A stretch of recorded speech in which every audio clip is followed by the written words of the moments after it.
আফ্রিকার বুকে এমন একটি দেশ আছে যেখানে একই সঙ্গে রয়েছে বরফে ঢাকা বিশাল পাহাড়, অন্তহীন তৃণভূমি আর নীল সমুদ্র। এই দেশটির নাম হচ্ছে তানজানিয়া। এখানে দাঁড়িয়ে আছে মাউন্ট কিলিমাঞ্জারো, যা সমুদ্রপৃষ্ঠ থেকে প্রায় 5,895 মিটার উঁচু এবং এটি আফ্রিকার সর্বোচ্চ পর্বত। আবার এই তানজানিয়াতেই সেরেঙ্গেটি তৃণভূমিতে প্রতি বছর প্রায় 10 লাখেরও বেশি প্রাণীরা এক বিশাল যাত্রায় বের হয়, যা আমরা অনেকেই জানি গ্রেট মাইগ্রেশন হিসেবে। এই দৃশ্য পৃথিবীর সবচেয়ে বড় বন্য প্রাণীদের অভিবাসনগুলোর একটি। তানজানিয়ার পাশেই রয়েছে ভারত মহাসাগরের বিখ্যাত জাঞ্জিবার দ্বীপপুঞ্জ, যেখানে শত শত বছর ধরে মশলা এবং সমুদ্র বাণিজ্যের ইতিহাস গড়ে উঠেছে। আজকের এপিসোডে আমরা জানব তানজানিয়ার অবাক করা দিক, যা আগে আমরা কখনো শুনিনি। স্টার বাংলায় নতুন হলে সাবস্ক্রাইব করতে ভুলবেন না।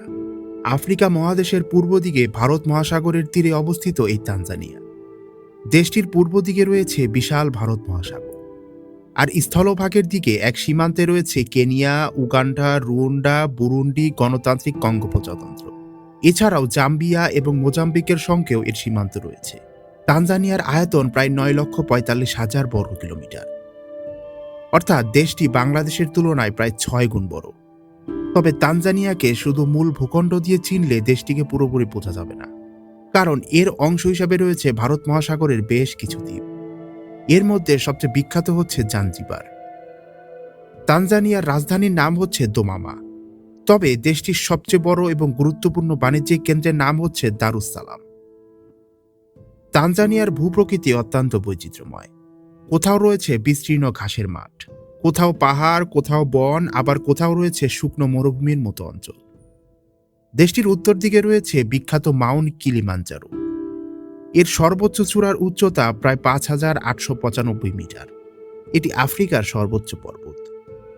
অবাক করার মতো বিষয় হচ্ছে কিলিমাঞ্জারো কোনো বিশাল পর্বতশ্রেণীর মাঝখানে দাঁড়িয়ে নেই, বরং একটি তুলনামূলকভাবে সমতল এলাকার উপর থেকেই একটি বিশাল আকৃতি উঠে গেছে। তানজানিয়ার উত্তর অংশে রয়েছে পৃথিবীর অন্যতম বিখ্যাত বন্যপ্রাণীদের অঞ্চল, যার নাম হচ্ছে সেরেঙ্গেটি। আর এইখানে ঘটে প্রকৃতির এক বিস্ময়কর ঘটনা। আফ্রিকার তানজানিয়ার সেরেঙ্গেটি থেকে কেনিয়ার মাসাই মারা পর্যন্ত প্রতি বছর ঘটে এক অবিশ্বাস্য প্রাকৃতিক ঘটনা, যার নাম হচ্ছে গ্রেট মাইগ্রেশন। এটি পৃথিবীর সবচেয়ে বড় স্থলভাগের বন্যপ্রাণীদের অভিবাসনগুলোর একটি। এই বিশাল যাত্রায় প্রধানত 15 লাখ গনু, 2 লাখ জেব্রা এবং কয়েক লাখ গ্যাজেল অংশ নেয়। সবচেয়ে অবাক করার মতো বিষয় হচ্ছে এই প্রাণীরা কোনো মানুষের নির্দেশে একসঙ্গে চলাফেরা করে না। তাদের চলার প্রধান কারণ হচ্ছে বৃষ্টি, পানি এবং নতুন ঘাস। বৃষ্টি যেখানে হয় সেখানে নতুন ঘাস জন্মায়, আর সেই ঘাসের সন্ধানেই বিশাল প্রাণীর দল বছরের বিভিন্ন সময় সেরেঙ্গেটির এক অঞ্চল থেকে অন্য অঞ্চলে যায়। এই পুরো চক্রটি প্রায় 1,200 থেকে 1,500 কিলোমিটার পর্যন্ত বিস্তীর্ণ থাকে। তবে এটিকে একটি নির্দিষ্ট তারিখের যাত্রা ভাবলে ভুল হবে, কারণ বৃষ্টির সময় প্রতি বছর এক থাকে না। সিজনের যে কোনো সময় বৃষ্টি হতে পারে। তাই গ্রেট মাইগ্রেশনের অবস্থানও বছরভেদে কিছুটা পরিবর্তন হয়। বছরের শুরুতে তানজানিয়ার দক্ষিণ সেরেঙ্গেটি অঞ্চলে বিশাল গনুদের পাল দেখা যায়। এই সময় সেখানে ঘটে এক অসাধারণ ঘটনা। এটি গনুদের বাচ্চা দেওয়ার মৌসুম।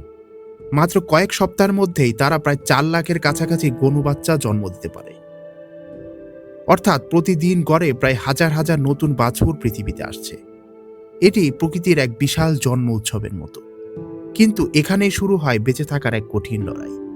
নতুন জন্ম নেওয়া গনু বাছুর খুব অল্প সময়ের মধ্যেই দাঁড়াতে এবং মায়ের সঙ্গে চলতে পারে, কারণ সেরেঙ্গেটিতে তাদের আশেপাশে রয়েছে সিংহ, হায়না, চিতা এবং অন্যান্য শিকারী প্রাণী। এরপর বৃষ্টি এবং ঘাসের পরিবর্তনের সঙ্গে সঙ্গে বিশাল পাল উত্তর থেকে পশ্চিমের দিকে এগোতে থাকে। একসময় তারা তানজানিয়ার সেরেঙ্গেটি থেকে কেনিয়ার মাসাই মারা অঞ্চলের দিকে আসতে থাকে। আর এখানেই গ্রেট মাইগ্রেশনের সবচেয়ে বিখ্যাত দৃশ্যগুলোর একটি দেখা যায়, আর সেটি হচ্ছে মারা রিভার ক্রসিং। হাজার হাজার প্রাণীদের নদীর তীরে অপেক্ষা করতে দেখা যায়, কিন্তু আশ্চর্যের বিষয় হচ্ছে তারা কখন নদী পার হবে তার কোনো নির্দিষ্ট সময়সূচি নেই। অনেক সময় বিশাল পাল নদীর তীরে দীর্ঘক্ষণ অপেক্ষা করে, তারপর হঠাৎ একটি দল পানিতে নামলে বাকিরা অনুসরণ করা শুরু করে। আর এইখানকার নদীতে তাদের জন্য অপেক্ষা করছে নাইল ক্রোকোডাইল। আফ্রিকার নদী, হ্রদ এবং জলাভূমিতে বসবাসকারী সবচেয়ে পরিচিত প্রাণীদের মধ্যে একটি হচ্ছে এই নাইল কুমির। এর শরীর সাধারণত ধূসর, জলপাই এবং বাদামি রঙের হয়ে থাকে। নাইল কুমিরের প্রধান আবাসস্থল আফ্রিকার বিভিন্ন নদী এবং জলাশয়, বিশেষ করে নীলনদ, ভিক্টোরিয়া হ্রদ এবং আফ্রিকার অন্যান্য জলাভূমিতে এদের দেখা যায়।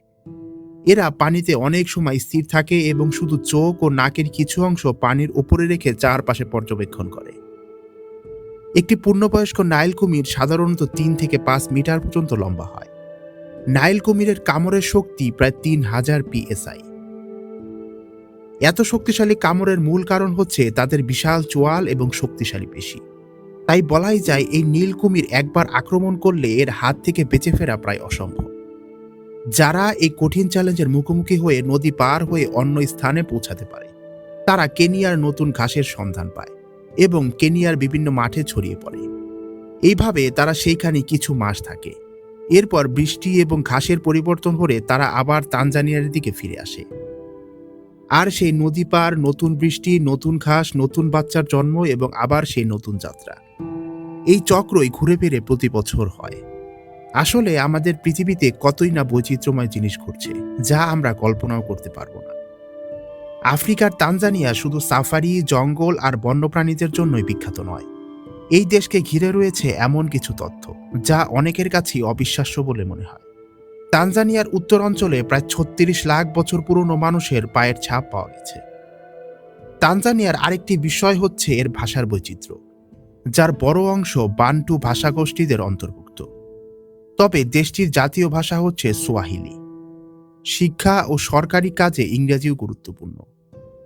তানজানিয়ার সবচেয়ে বড় শহরের নাম হচ্ছে দারুস-সালাম।